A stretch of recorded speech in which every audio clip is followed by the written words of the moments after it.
or that media is not independent. Listen, if such media has existed despite the government trying to manipulate it, shut it down and close it, that just means that independent media exists and independent media is still thriving.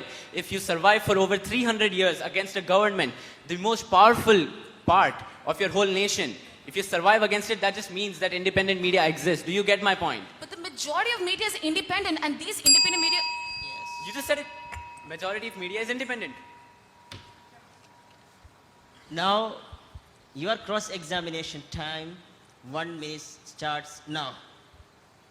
All right. So, as you stated, there is a lot of, most of the media is biased, okay?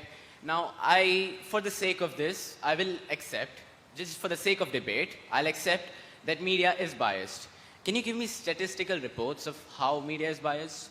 Okay, first Can you give me names of, can you give me names of, biased media outlets? Okay, first let me clarify the stance. Media can be biased and still be independent at the same time. There are several media in the world that are proud to be biased and hold specific opinions, and they are proud of it. They make the decision and they choose the decision to hold that specific stance. So being biased does not necessarily mean if you're independent or not independent. And about the examples, there are several media in the world that are operated by government itself, that propaganda media. There are several propaganda media outlets that always talk about the government in a positive light. All right, you just said there's media that is owned by the government. Now, aren't those media channels clearly owned by the government?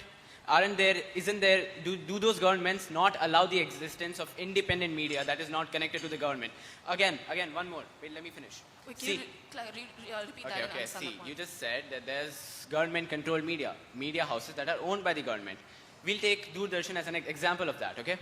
But at the same time, there are also media houses like NDTV that are not owned by the government in any way. There is no share of the government in it. There is no ownership. There is no influence. And there are media houses that clearly criticize the government. Yes.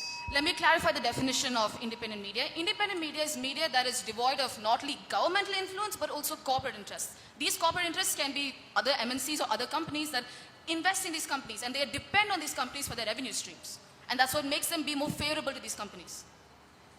Okay. Corporate interests? Yes, it's your time out. Okay. Okay.